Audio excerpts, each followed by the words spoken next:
안녕하세요. 점수를 확실하게 올려드리는 파고다 인천 오르네 IELTS 르네 인사드립니다. 반갑습니다.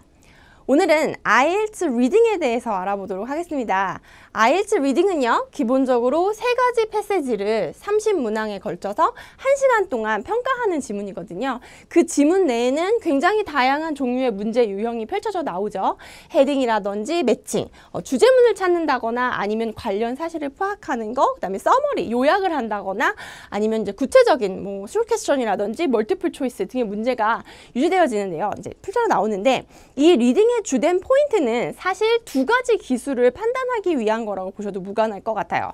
헤딩이라든지 매칭이라든지 서머리는 과연 문장의 구조를 파악하고 있는지, 어떤 내용이 펼쳐지는지, 그 내용의 흐름을 파악할 수 있는지를 판단하기 위한 문제고요. 그 다음에 숏 퀘스천이나 멀티플 초이스 같은 트루 폴스 낫기분 같은 이런 식의 문제들은 과연 정확한 정보를 판단하여서 추론할 수 있는지, 뽑아낼 수 있는지를 물어보는 문제 유형이어서 여러분이 IELTS 리딩을 준비하시는, 연습하시는 학생분들이라면 그 2가지 기술에 초점을 맞춰서 여러 가지 다양하게 연습을 해보시면 좋지 않을까 생각합니다.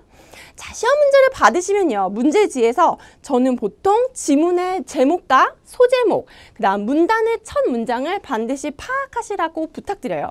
자, 지문의 내용이라든지 혹은 소제목, 혹은 첫 문장을 통해서 알 수 있는 게 뭐냐면 과연 앞으로 내가 읽을 지문이 어떤 내용으로 펼쳐지는지, 어떤 내용이 나오는지를 유추해 보는데 굉장히 큰 힌트를 제공하거든요.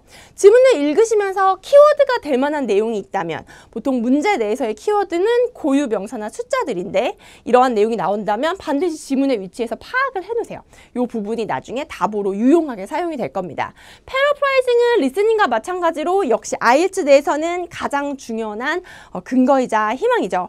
이 부분을 앞뒤 추론하셔서 문제를 파악하시고요. 보통 리딩의 경우에는 한 세트 내에서는 지문이 흘러가는 대로 답안이 나오는 경우가 많거든요.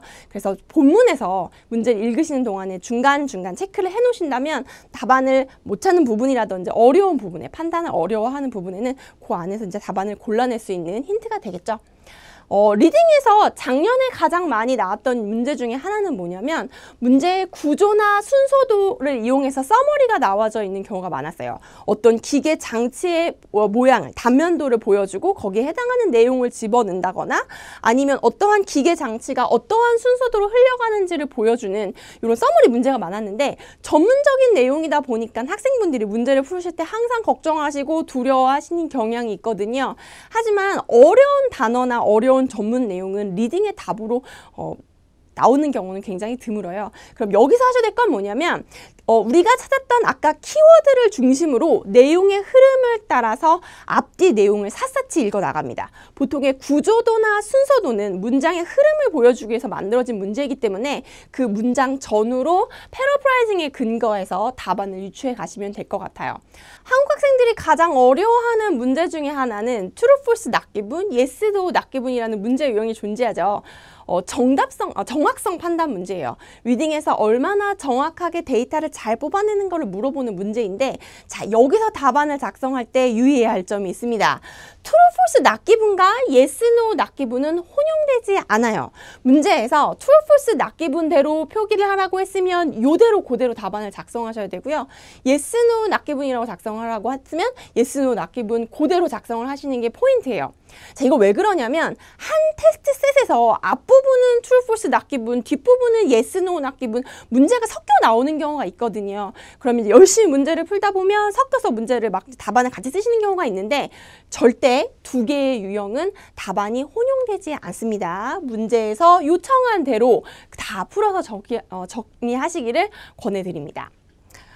점점 IELTS 리딩이 어려워지고 있고요. 복잡해지고 있고요. 특히 섹션 3, 2번째 지문, 패시지 2 같은 경우는 전문성이 높은 지문들이 나와서 학생들이 많이 걱정하시고 염려하세요. 시간은 점점 부족하고 왠지 문제는 더 어려워지는 것 같은 이런 상황인데요. 자, 이렇게 어려워지고 복잡해지는 IELTS 리딩 과연 어떻게 준비하면 될까요? 전문가의 체계적인 분석과 지도, 그리고 꾸준한 노력이겠죠? 르네 IELTS입니다. 감사합니다.